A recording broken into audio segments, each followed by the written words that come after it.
Good morning. Next topic આપણે લઈએ છીએ અત્યારે. એનું નામ છે ઇલેક્ટ્રોસ્કોપ. આપણે લાસ્ટ ટોપિક જે ભણ્યા હતા એમાં વિદ્યુત ભાર આપવાની પ્રેરણની રીત હતી, તમને યાદ હોય તો, જેમાં ભૌતિક સંપર્ક કર્યા વગર આપણે ધાતુના બે ગોળા, એમાંથી એક ગોળાને ધન અને એક ગોળાને ઋણ કેવી રીતે કરી શકાય એની ચર્ચા થઈ હતી. ઓકે, આગળ વધીએ છીએ. બે ત્રણ નાના પ્રશ્ન છે. એમાં પહેલો પ્રશ્ન અહીંયા આપણે લખેલો છે, સુવર્ણ વિદ્યુત દર્શકની રચના સમજાવો. હવે વિદ્યુત દર્શક એટલે શું? એને અંગ્રેજીમાં કહેવામાં આવે છે ઇલેક્ટ્રોસ્કોપ. ઇલેક્ટ્રોસ્કોપનું કામ શું છે? કોઈ પણ પદાર્થ પાસે વિદ્યુત ભાર છે કે નહીં એ ચેક કરવું છે, તો એના માટે કોઈ મશીન બનાવવું પડશે, બરાબર? તો એક સિમ્પલ ડેફિનેશન આપી શકો કે વિદ્યુત ભારનું અસ્તિત્વ પારખવા માટે વપરાતું સાદું ઉપકરણ. બીજું એક કામ એનું કયું છે? અહીંયા મેં બંને એના કાર્ય લખી નાખ્યા છે. પહેલું કાર્ય તો અહીંયા લખેલું છે જ કે વિદ્યુત ભારનું અસ્તિત્વ પારખવા માટે વપરાતું સાદું ઉપકરણ એટલે ઇલેક્ટ્રોસ્કોપ. ઓકે, બીજો એક એનો અગત્યનો બરાબર છે ગુણધર્મ કહી શકાય કે એ મશીન શું કરે છે કે જો વિદ્યુત ભાર હોય, માની લો કે કોઈ પદાર્થ પાસે વીજભાર છે, તો હવે ધન છે કે ઋણ છે એ પણ નક્કી થઈ જશે. એટલે ઇલેક્ટ્રોસ્કોપના બે કામ છે. એક તો વિદ્યુત ભાર છે કે નથી કોઈ પદાર્થ ઉપર એ નક્કી કરે છે, અને પછી કયો છે એ પણ નક્કી થઈ જાય છે. ઓકે, તો આ સિમ્પલ એક એક્ઝામ્પલ છે. તમે જોઈ શકો છો કે આ એક મતલબમાં શું કહેવાય કે કાચની બારી ધરાવતી પેટી છે. એની ફરતી ચારે બાજુ કાચ છે. એમાં આપણે એક ધાતુનો સળિયો બરાબર છે એક છિદ્રમાંથી પસાર કરવાનો છે, અને છિદ્રને આપણે રબરના બૂચ વડે બરાબર છે ઢાંકી દેવાનું છે. હવે તમે અંદર જોઈ શકો છો, અંદર અહીંયા લખેલું છે સુવર્ણ વરખ, એટલે સોનાની પટ્ટી છે, અને એને વાળીને આવી રીતે તમે જોઈ શકો છો એને ગોઠવેલી છે. અને બહાર શું કરેલું છે? એક ધાતુનો ગોળો ફિટ કરેલો છે. તો આ સિમ્પલ આની સમજૂતી છે. તમે કહી શકો છો કે આકૃતિમાં દર્શાવ્યા પ્રમાણે એક પેટી છે, એમાં એક ઉધ્વ સળિયો ગોઠવેલો છે, અને આ સળિયાના નીચેના છેડે પાતળી સુવર્ણની વરખની પટ્ટી છે, અને સળિયાના ઉપરના છેડે ધાતુનો ગોળો છે. એટલે આ સિમ્પલ માહિતી છે. એ તમે કદાચ બુકમાંથી એકવાર વાંચો તો બી તમને બરાબર એની સમજૂતી મળી જાય. ઓકે, હવે શું કરવાનું છે આપણે? તો હવે આ જે સળિયો છે ને, એ સળિયો અહીંયા આપણે સમજી લો કે બહાર લઈ લીધો છે. ધારો કે આપણી પાસે આવો એક પદાર્થ છે જે વિદ્યુત ભારી છે કે નહીં ચેક કરવો છે. તો શું કરવાનું છે? એ પદાર્થને આપણે બરાબર અહીંયા ધાતુના ગોળા સાથે સંપર્કમાં રાખી દેવાનો. અત્યારે શું છે? આ પદાર્થ પાસે ધન વિદ્યુત ભાર છે એવું તમને મતલબમાં કહી દીધું છે કે હાલો ધન વિદ્યુત ભારી છે, અથવા તો આપણે જાણવું છે. તો શું કરી શકાય? તમે એને આ ગોળાની નજીક લઈ જાઓ એટલે બનશે શું? ગોળાની નજીક લઈ જઈએ અને ધારો કે એ ધન વિદ્યુત ભારિત છે. અત્યારે ધન વિદ્યુત ભારિત તમને આપેલો છે, એટલે આ જે સોનાની વરખ ધરાવતી પટ્ટી છે એ શું કરશે? તો કે એ પોતાના ઇલેક્ટ્રોન ગુમાવી દેશે, કેમ કે ઓલરેડી આ સળિયો જે છે એ ધન છે, એટલે એનો મતલબ કે એમાં ઇલેક્ટ્રોનની શું છે? ઉણપ. બરાબર, ઇલેક્ટ્રોનની ઉણપ હોવાથી આ સોનાની જે પટ્ટી છે એમાંથી ઇલેક્ટ્રોન ગતિ કરીને ક્યાં જતા રહેશે? આ સળિયા તરફ. એનો મતલબ કે સોનાની પટ્ટી ઇલેક્ટ્રોન ગુમાવશે. ઇલેક્ટ્રોન ગુમાવીને કેવી બની જાય? ધન બની જાય. હવે ધન બને એટલે શું થાય? આ બંને પટ્ટી ધન હોવાથી એકબીજાને શું કરે? અપા કરશે. એટલે આપણને ખબર પડી ગઈ કે તમે જે સળિયો બરાબર છે આ ધાતુના ગોળાની સાથે ટચ કરાવ્યો છે એની પાસે વિદ્યુત ભાર છે. એની પહેલાં શું હશે? આ સોનાની પટ્ટી કેવી હશે? બરાબર, એ સોનાની પટ્ટી પહેલાં આ રીતે જ હશે. સમજો કે આ બંને પટ્ટી એકદમ નજીક નજીક હશે, એટલે બંને પટ્ટી ઉપર કોઈ જાતનો વીજભાર નહીં હોય, તટસ્થ હશે. બરાબર, શરૂઆતમાં જેવો તમે ધાતુનો સળિયો નજીક લઈ જાઓ, આ તમને બતાવેલું છે, એટલે અહીંયાથી ઇલેક્ટ્રોન ઉપર ચડવાનું ચાલુ કરે, એટલે આ બંને પટ્ટી ઉપર ધન વિદ્યુત ભાર ખુલ્લા પડે, એટલે સમય જતાં આ બંને પટ્ટી જે છે એ કંઈક આવી રીતે એકબીજાને શું કરે? અપા કરશે.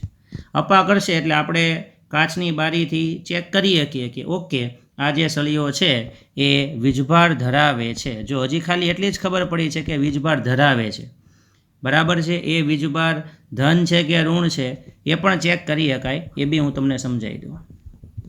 તો આ એક સિમ્પલ પ્રશ્ન તમને કદાચ પૂછે, સુવર્ણ વિદ્યુત દર્શકની રચના સમજાવો.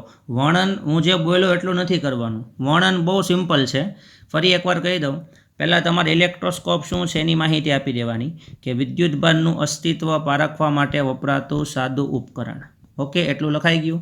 ત્યાર પછી સમજૂતીમાં શું છે કે આકૃતિમાં એક પેટી છે જેની દિવાલો બરાબર છે કાચની બનેલી છે. એમાં એક છિદ્ર કરીને શિરોલંબ ધાતુનો સળિયો ગોઠવેલો છે. આ સળિયાની એક છેડે સુવર્ણ વરખની પટ્ટી લગાવી છે અને બીજા છેડે શું કરેલું છે, ધાતુનો ગોળો ફિટ કરેલો છે. અને આ સળિયાને શું કહેવાય કે રબરથી બરાબર છે ફિટ કરી અને પેટી એ હવા ચુસ્ત રહે તે પ્રમાણે ગોઠવેલી છે, એવું તમે લખી શકો. ત્યાર પછી આપણે શું લખવાનું કે હવે જે સળિયા ઉપર વિદ્યુતભાર નક્કી કરવાનો હોય એ સળિયાને આ ગોળા સાથે સંપર્કમાં લાવીએ તો એને કારણે શું થાય છે તો કે સુવર્ણ જે વરખ છે એની પરના વિદ્યુતભારો પ્રેરિત થવાથી સુવર્ણ વરખ એકબીજાથી દૂર જાય છે, જેથી એ નક્કી કરી શકાય છે કે સળિયા પાસે શું છે, વીજભાર છે. બરાબર, બસ આટલું વર્ણન તમે તમારી રીતે લખી શકો છો અને એકદમ સિમ્પલ છે. હવે બીજી વાત એ થઈ કે એક બીજો પ્રશ્ન 2 માર્ક્સનો આપણે બનાવવો છે. ચલો, આ તો તમને સમજ પડી ગઈ છે.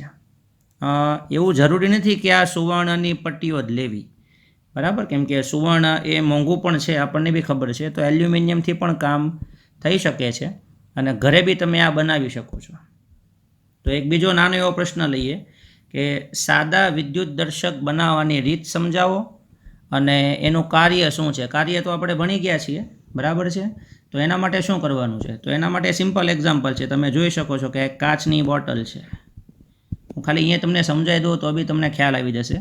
આ છે, સમજી લ્યો કે બૂચ લેવાનું છે, કેમ કે આપણે એને હવા ચુસ્ત રહે એ પ્રમાણે એમાં સળિયો ફિટ કરવાનો છે. બરાબર, આ થઈ ગયો સળિયો જે ધાતુનો આપણે લેવાના છીએ તે. આ નીચેની જે પટ્ટી છે તે આ વખતે એલ્યુમિનિયમની લીધેલી છે અને ઉપર એ ધાતુનો ગોળો છે. બરાબર, આટલું વર્ણન તમારે કરી નાખવાનું છે. અને બીજું અહીંયા એવું કીધેલું છે કે સળિયાનો મોટા ભાગ અંદર રહે એ પ્રમાણે રાખવાનું છે. અહીંયા એ બી તમે નોંધ કરી શકો કે આ સળિયો એપ્રોક્સિમેટ તમારે છે ને 20 સેન્ટીમીટર લંબાઈનો લેવાનો અને એનો 6 સેન્ટીમીટર જેટલો ભાગ છે ને એ બહાર રહેવો જોઈએ. એટલે બાકીનો સમજી લો કે 3 ભાગ અંદર અને 1 ભાગ બહાર, એટલે 14 સેન્ટીમીટર અંદર અને 6 સેન્ટીમીટર બહાર. એટલે આ મતલબ મોટાભાગનો જે સળિયો છે તે અંદર છે. ઓકે, તો ચલો, આ એક સિમ્પલ તમે સમજૂતી આપી દીધી. બસ આમાં બીજું કંઈ લખવાનું છે નહીં. હવે એવો પ્રશ્ન કરીએ કે ભાઈ આ એલ્યુમિનિયમ જે છે એ જેનું બી મતલબમાં એ શું કામ કરે છે, તો એનું કામ છે વિદ્યુત દર્શકનું. તો વિદ્યુત દર્શક એકદમ આસાનીથી પણ બનાવી શકાય. સિમ્પલ એક્ઝામ્પલ છે. જો એમાં શું કીધેલું છે, કાગળની એક પટ્ટી લેવાની આપણે. સમજી લો, આ કાગળની પટ્ટી છે, બરાબર. એને આપણે અહીંયાથી વાળી દઈએ એટલે અહીંયા તમને જે આકૃતિ આપેલી છે એ પ્રમાણે આ રીતે વળી જશે. ઓકે, ચલો, આ કાગળની પટ્ટી બરાબર અહીંયાથી વાળી દીધી. ત્યાર પછી આપણે શું કરવાનું છે, એને ઇસ્ત્રી કરી દેવાની છે, આયન કરી દઈએ. અને આયન કર્યા પછી તમે એને છોડશો ને તો આ બંને જે પટ્ટી છે તે એકબીજાને શું કરે, અપા કરશે. શું છે આનું લોજિક? તમે શરૂઆતમાં કાગળની પટ્ટી લીધેલી ત્યારે એ તટસ્થ હતી. ઓકે, હવે જ્યારે તમે એને વચ્ચેથી વાળી અને પછી તમે એને આયન કરો છો એટલે શું થાય છે, તો કે ઇસ્ત્રી સાથે આ કાગળ ઘસાય એટલે આની ઉપર વિદ્યુતભાર આવી ગયા છે આવી રીતે. અને વિદ્યુતભાર આવે એટલે આ પટ્ટી શું થાય, એકબીજાથી દૂર જાય. બસ એટલી માહિતી તમને આપેલી છે. એટલે એક નાનો એવો પ્રશ્ન તમે વિચારી શકો કે વિદ્યુત દર્શકની કાર્ય પદ્ધતિ. એટલે આ આપણી જે આકૃતિ છે ને આ આખું સાદું વિદ્યુત દર્શક છે, પણ એમાં ખાસ કરીને વિદ્યુત દર્શકનું કામ કોણ કરે છે, આ વરખ. એટલે અહીંયા આપણે એલ્યુમિનિયમની લીધી છે, આગળ સુવર્ણ હતી અને એને બદલે આપણે જો ઇસ્ત્રીવાળો, બરાબર, ખાલી એક લોજિક વિચારીએ, ઇસ્ત્રી અને કાગળ, તો આ રીતે હોઈ શકે છે. તો સિમ્પલ એક્ઝામ્પલ છે. કાગળની પટ્ટી લઈ અને મધ્યમાંથી વાળો, જેથી વાળવાના સ્થાને નિશાની થશે. પટ્ટીને ખોલી હળવેથી ઇસ્ત્રી કરો અને આકૃતિમાં દર્શાવ્યા મુજબ વળાંકની નિશાની ઉપર રહે તેમ રાખો. અને ત્યાર પછી એની સમજૂતી કે પટ્ટીને એવી રીતે પકડો કે જેથી વળાંક ચપટીમાં રહે. ઇસ્ત્રી કરવાથી પટ્ટીને વિદ્યુતભાર મળે છે. અડધેથી કાગળની પટ્ટીને વાળો એટલે બંને અડધા ભાગ ઉપર સમાન વીજભાર આવે છે. આથી તેઓ એકબીજાને શું કરે છે? અપાકર્ષે છે. આવી અસર વરખવાળા વિદ્યુત દર્શકમાં થતી હોવી જોઈએ એવું તમને કહે છે. એટલે સમજો ને, આ પ્રશ્ન તો ચલો આ ખાલી સમજૂતી માટે છે, એટલે આપણે આની કોઈ જરૂર નથી. કદાચ તમને આ પૂછે તો આમાં કંઈ બહુ મોટી વસ્તુ નથી સમજાવવાની, બહુ ઇઝી છે. ફરી એકવાર તમે વિચારો, આ છે બરાબર કાચની બોટલ છે. આ તમને સળિયો આપેલો છે. એ સળિયો અંદાજિત તમારે 20 સેન્ટીમીટર લેવાનો. એ સળિયાનો 6 સેન્ટીમીટર જેટલો ભાગ બહાર રાખવાનો. સળિયાના અંદરના ભાગમાં તમે એલ્યુમિનિયમની વરખની પટ્ટી ગોઠવો છો. એને લગાવવા માટે મતલબમાં આપણે કોઈ પણ ગમ કે તે લઈ શકીએ, કેમ કે ઘરે બનાવવાની છે. અને બહારના ભાગમાં આપણે ટેપ વડે કોઈ ધાતુનો ગોળો લગાવી દેવાનો છે. અને પછીની જે પ્રોસિજર હતી તે જ, કોઈ પદાર્થ કે જેનો વિદ્યુતભાર આપણે ચેક કરવો છે, બરાબર, એને આપણે આ ગોળા સાથે સંપર્ક કરાવવાનો છે. હા, હવે એ પ્રશ્ન કયો હતો કે એ તો ખબર પડી ગઈ કે જો આ પટ્ટી બરાબર છે એકબીજાથી દૂર જાય તો આપણને ખબર પડી જાય કે તમે જે અહીંયા સંપર્કમાં લાવ્યા છો એની પાસે વીજભાર છે. રેડી? પણ કયો વીજભાર છે એ ચેક કરવું છે, તો એના માટે શું કરવાનું? તો આ પ્રશ્ન એક નાનો અહીંયા પૂરો થઈ ગયો.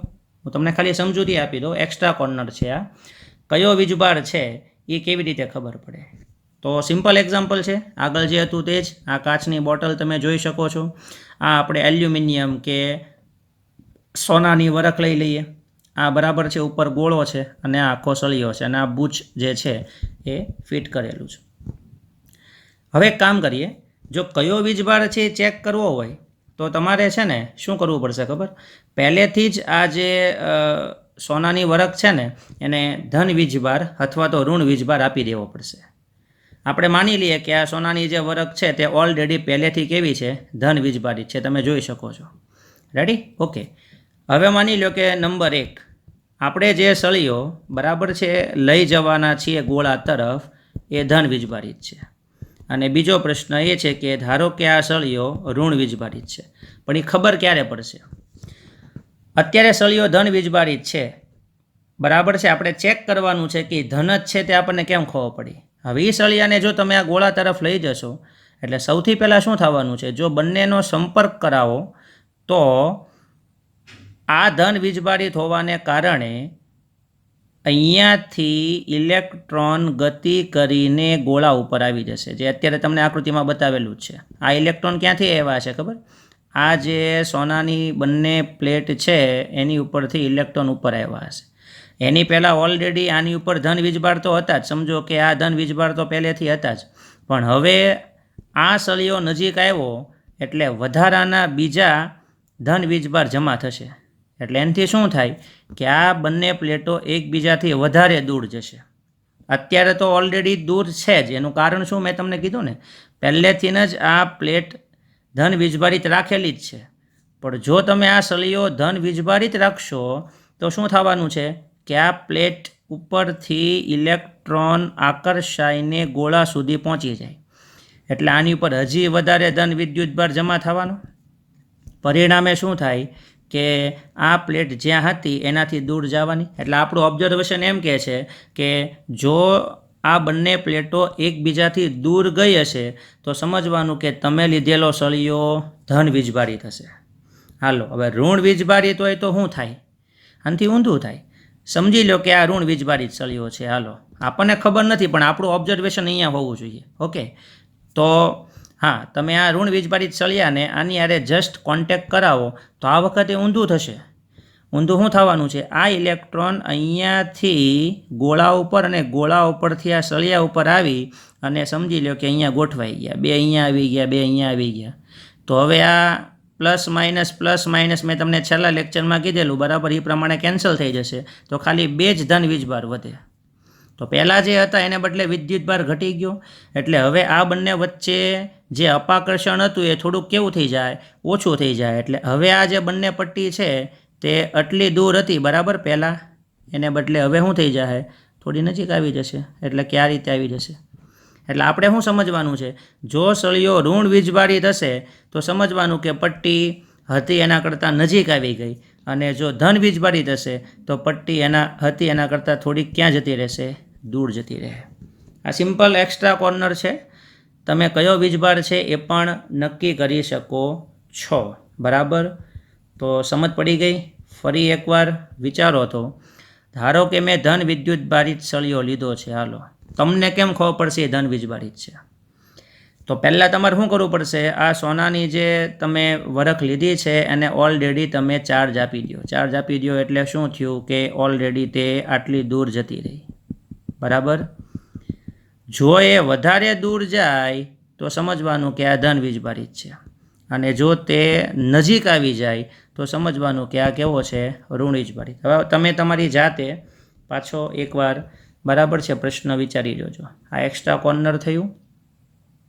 તમને બુકમાં આ પ્રશ્ન આપેલો નહીં હોય એટલા માટે આપણે અહીંયા નોટ કરીએ છીએ. બરાબર, આ એક્સ્ટ્રા કોર્નર અને કયો વીજભાર છે બરાબર એ તમારે જાણવાનું હતું. રેડી, આપણે થોડું આગળ વધીએ. અચ્છા, આ આપણે છેલ્લે ચર્ચા થઈ ગઈ છે વાહકો અને અવાહકો કઈ રીતે અલગ છે. મેં તમને આગળ કીધેલું, વાહકો એટલે આપણે કહીએ છીએ ધાતુ, અને અવાહક એટલે અધાતુ. બંનેના બેઝિક કન્સેપ્ટ કેવા છે, જે દ્રવ્ય એમનામાંથી વિદ્યુતને સહેલાઈથી પસાર થવા દે બરાબર એને તમે વાહક કહો છો. અને વાહકમાં સૌથી અગત્યનું છે મુક્ત ઇલેક્ટ્રોન. અને મુક્ત ઇલેક્ટ્રોન સરળતાથી ગતિ કરે એટલે બધી ધાતુઓ આવી ગઈ. આપણું મનુષ્ય, પૃથ્વી, પ્રાણી, આ સિવાય આપણે એલ્યુમિનિયમને, લોખંડને, મોટાભાગની ધાતુઓ જે છે એ બધી વાહકમાં આવે. અવાહક એટલે જે દ્રવ્ય તેમનામાંથી વિદ્યુત કે ઉષ્માને પસાર ન થવા દે. પણ આપણે અવાહકની બી એટલી જ જરૂર છે. બરાબર, કેમ ન પસાર થવા દે? કેમ કે એમાં જે ફ્રી ચાર્જીસ હોય ને એ ગેરહાજર હોય. ઇલેક્ટ્રોન હોય ખરા પણ ગતિ ન કરે, બાંધેલા. એટલે આ વિદ્યુતભારોને પસાર થવા દેવા માટે એ પોતે શું કરે, અવરોધ ઉત્પન્ન કરે. અધાતુ, કાચ, પોર્સેલિન, પ્લાસ્ટિક, રબર, નાયલોન, લાકડું વગેરે વગેરે શું છે, અવાહક છે. એટલે આ તો બેઝિકલી તમને ખ્યાલ આવી જાય એવું છે. આગળ વધીએ. અચ્છા, તમે આ શબ્દ સાંભળ્યો હશે, અર્થિંગ કરવું પડે. ઇલેક્ટ્રિશિયન આપણા ઘરે આવે તો આપણને કહે ભાઈ અર્થિંગ કરવું પડે.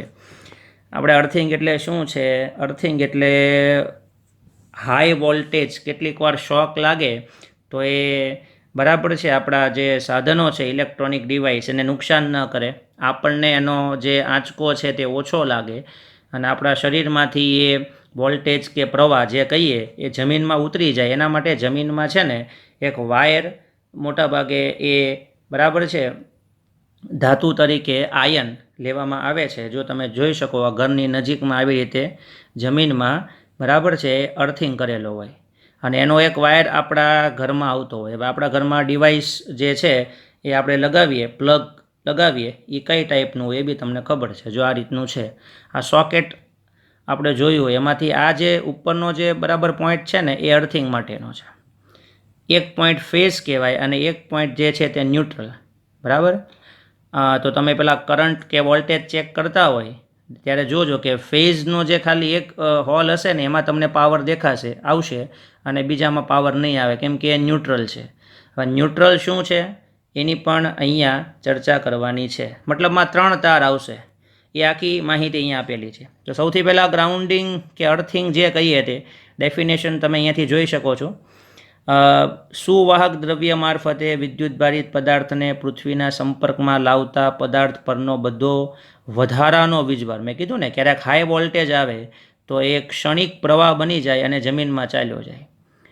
તો વાહક એટલે કે આપણું શરીર વાહક છે, અને પૃથ્વી વચ્ચેની વિદ્યુતભારોની વહેંચણીની આ પ્રક્રિયા છે એને ગ્રાઉન્ડિંગ કહે છે. વાહક એટલે આપણને જેનાથી શોક લાગે છે તે, અને જમીન એ બેની વચ્ચે જે કોન્ટેક્ટ કરવાનો છે બરાબર છે એને આપણે ગ્રાઉન્ડિંગ કહીએ છીએ અથવા તો અર્થિંગ કહીએ છીએ. ઇઝી છે વ્યાખ્યા. એના માટે શું કરવાનું છે તો કે ભાઈ ઘરગથ્થુ પરિપથ હોય એમાં એક ધાતુની જાડી પ્લેટ લેવાની, અને એને મીઠા સાથે અથવા કોલસો બી ચાલે જમીનમાં ઊંડે દાટી અને તે પ્લેટ સાથે ધાતુના તારને મકાનના મુખ્ય સપ્લાય સાથે જોડવામાં આવે અને આ રીતે અર્થિંગ કરવામાં આવે છે. એટલે આ જે તમને આકૃતિ બરાબર અહીંયા સમજાવેલી છે, જો આ બી તમે જોઈ શકો અને આ બી અર્થિંગની આકૃતિ તમને આપેલી છે. બરાબર, આ અહીંયા અર્થિંગ કરેલું છે અને આ લોખંડનો સળિયો અને એનો જે વાયર છે તે મુખ્ય વાયર તરીકે આપણે અહીંયા બરાબર આપણા ઘરની અંદર પસાર થાય છે. ઓકે, ત્યાર પછી આગળ વધીએ. મકાનોમાં મુખ્યત્વે 3 પ્રકારના વાયરિંગ હશે. એમાં એક આવે જીવંત તાર, એક આવે ન્યુટ્રલ અને એક આવે અર્થિંગ. હવે આપણા સોકેટ મેં તમને સમજાવ્યું છે, અર્થિંગની તમને ખબર પડી ગઈ. એટલે હવે આપણે વાત કરીએ છીએ જીવંત તાર એટલે કે ફેઝ. આપણા ઘરે સિંગલ ફેઝ આવે બરાબર, 230 વોલ્ટના જે ઝટકા લાગે એ સિંગલ ફેઝ કહેવાય. અને ન્યુટ્રલ બરાબર છે, જેમાં હવે ન્યુટ્રલ શું કામ કરતો હશે? હવે આપણે કહીએ કે ભાઈ ન્યુટ્રલમાં તો કોઈ પાવર કે વોલ્ટેજ નથી બતાવતા બરાબર, ટેસ્ટરથી આપણે ચેક કરીએ. અચ્છા, ન્યુટ્રલ છે ને તે રિટર્ન પ્રવાહ છે, પરિપથ પૂર્ણ કરવા માટે.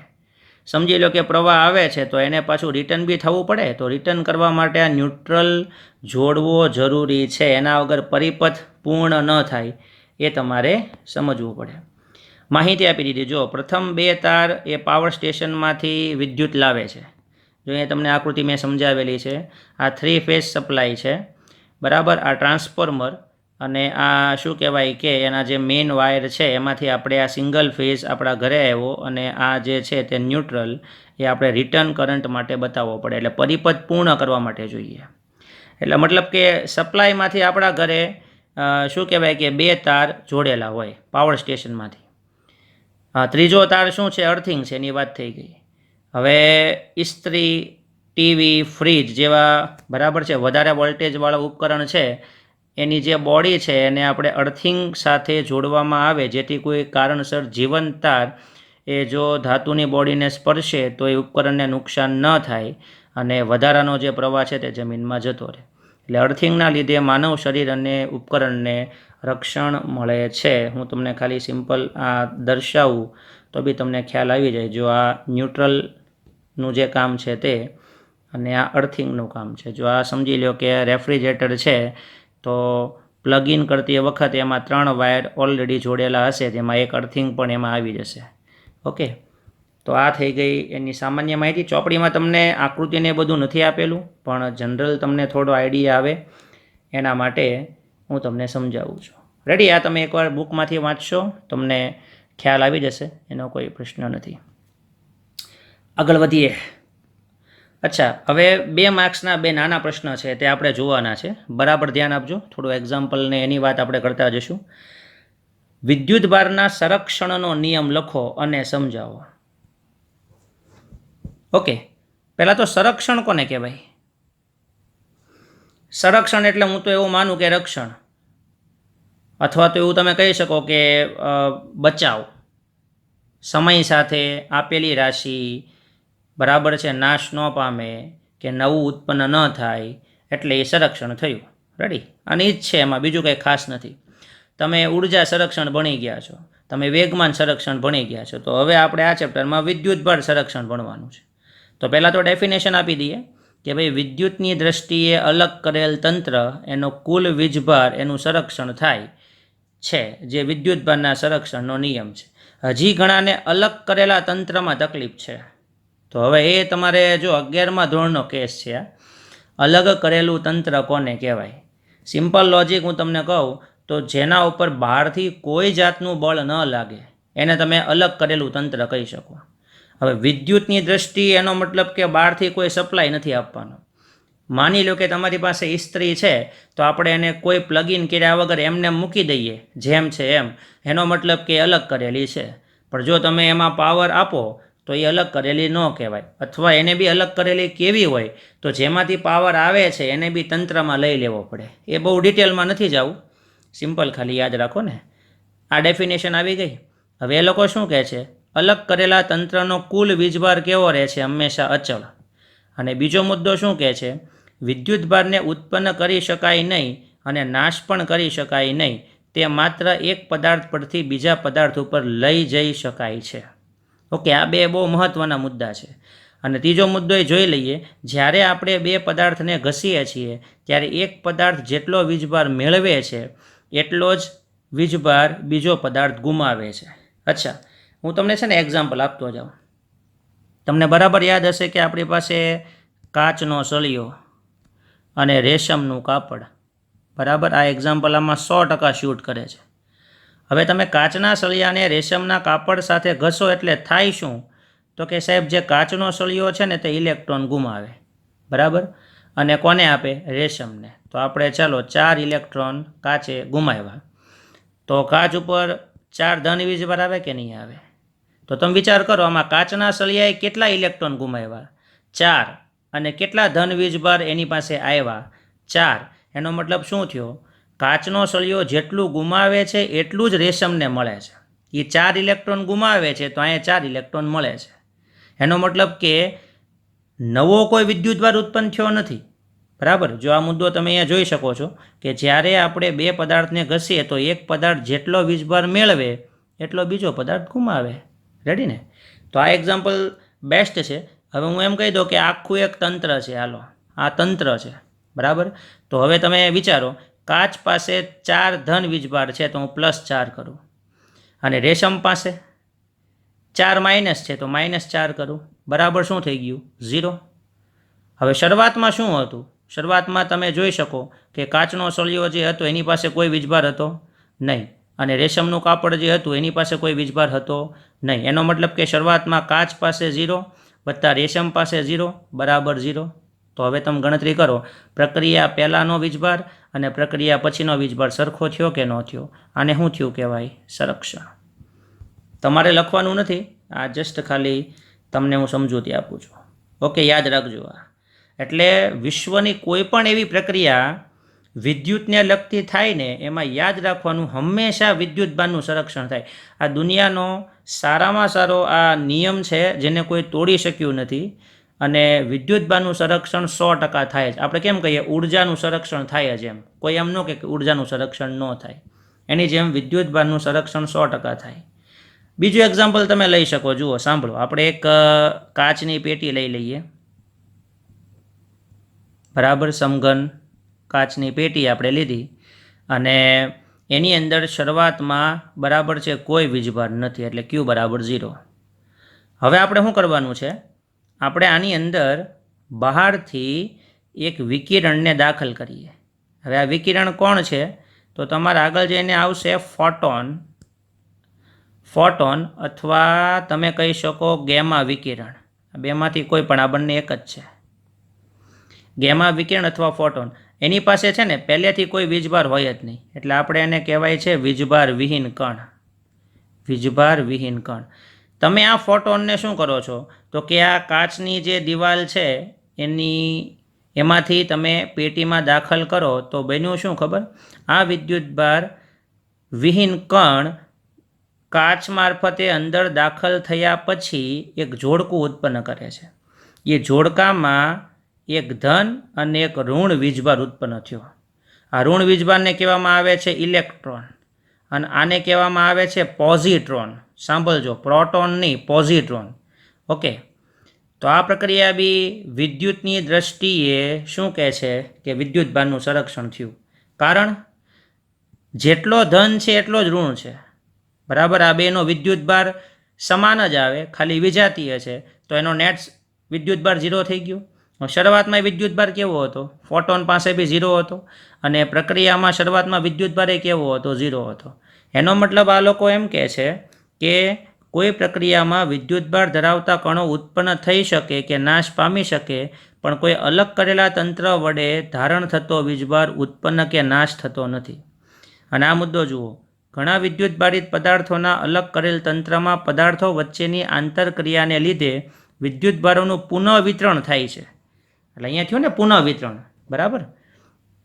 કે ભાઈ વિદ્યુતભાર જન્મ તો લીધો, પણ કેવા વિદ્યુતભાર? સમાન મૂલ્યના અને વિજાતીય પ્રકારના વિદ્યુતભારો, અને જેનો બેઝિક સરવાળો કરવા જાય તો આપણે E+ E- શું થઈ જાય? 0. ઓકે, તો આ એક્ઝામ્પલ એ તમે આપી શકો છો, રેડી. પણ ચોપડીમાં તમને એવી કોઈ સમજૂતી આપી નથી, એટલે તમારે સિમ્પલ બેઝિક પહેલાં એની વ્યાખ્યા લખી નાખવાની, પછી આ બે મુદ્દાઓ, અને આ મુદ્દા જે છે એને આપણી ભાષામાં આપણે નોંધ કરીએ તો પણ ચાલે. પછી આ સામાન્ય માહિતી હવે કે ભાઈ ન્યુટ્રોન ઉપરનો વિદ્યુતભાર શૂન્ય છે. હવે જો એક રિએક્શન આવી પણ બને છે જે તમે આગળ જઈને ન્યુક્લિયસમાં ભણશો. ન્યુટ્રોન હોય ને એનું એક પ્રોટોન પ્લસ ઇલેક્ટ્રોનમાં રૂપાંતર થાય. આ ન્યુક્લિયસની અંદર બનતી ઘટના છે અને આ રિયલ છે. તો આમાંય જુઓ ન્યુટ્રોન પાસે કોઈ વીજભાર ન હોય. હવે એની એક જોડ બની, એક પ્રોટોન ને એક ઇલેક્ટ્રોન. તો પ્રોટોનનો વિદ્યુતભાર પ્લસ, ઇલેક્ટ્રોનનો માઇનસ, તો નેટ શું થઈ જવાનું? 0. બરાબર. આને તમે +1 કહો, આ -1 કહો, જવાબ 0 થઈ ગયો. તો એ બી અહીંયા સમજાવેલું છે કે જ્યારે એક ન્યુટ્રોન પ્રોટોન અને ઇલેક્ટ્રોનમાં રૂપાંતરિત થાય ત્યારે પણ વિદ્યુતભારનું સંરક્ષણ થાય છે, જે નીચેના સમીકરણ પરથી સમજી શકાય. આ સમીકરણ તમે આપી દેજો. અહીંયા એક ખાલી સુધારામાં છે ને તમારે અહીંયા પ્લસ આવશે. બરાબર. બાકી રિએક્શન એકદમ ઇઝી છે. ઓકે, અહીંયા એક પ્લસ તમારે બતાવવાનું છે. તો આ થઈ ગયો કયો પ્રશ્ન? વિદ્યુતભારના સંરક્ષણ. સંરક્ષણનો મતલબ કે સમય સાથે બદલાતું નથી, સમય સાથે કેવું રહે છે? અચળ રહે છે. એને આપણે સંરક્ષણ કહીએ છીએ. તો આજના લેક્ચરમાં આપણે જે બરાબર છે 2 થી 3 પ્રશ્નનો અભ્યાસ કર્યો એ વ્યવસ્થિત રીતે તમારે તમારી નોટમાં લખી નાખવાના છે. પ્રશ્ન નાના નાના હતા. જો પહેલાં આપણે વાત કરી કોની? સુવર્ણ વિદ્યુત દર્શકની રચના સમજાવો. એટલે આ પ્રશ્ન ધારો કે તમને પૂછવો હોય, કદાચ તો હું 2 માર્ક્સમાં ગણું છું, પણ આ it is not very most IMP. તેમ છતાં તમે એકવાર ચોપડીમાંથી વાંચી લેજો. પછી આ હતું સાદા વિદ્યુત દર્શક બનાવવાની રીત અને કાર્ય. તો રીત તો બહુ ઇઝી છે, એમાં કંઈ છે નહીં. એનું કાર્ય શું છે એ આપણે વાત થઈ ગઈ. સાદું વિદ્યુત દર્શક કયા 2 કાર્ય કરે યાદ કરો? પહેલું તો વિદ્યુતભાર છે કે નહીં એ ચેક કરે, અને બીજું હોય તો એ ધન છે કે ઋણ છે. તો આ બંને કાર્ય બરાબર છે. અને વિદ્યુત દર્શકને આપણે જો કાગળમાંથી બનાવવો હોય તો ઇસ્ત્રી કરીને તમે એને ઘસીને વિદ્યુતભારિત કરીને બરાબર બનાવી શકો છો. તો આ બી ચોપડીમાં વ્યવસ્થિત વાંચીને લખવાનું છે. એક્સ્ટ્રા કોર્નર મેં તમને સમજાવી દીધો છે. વાહક અને અવાહક કઈ રીતે અલગ પડે એની વાત થઈ ગઈ.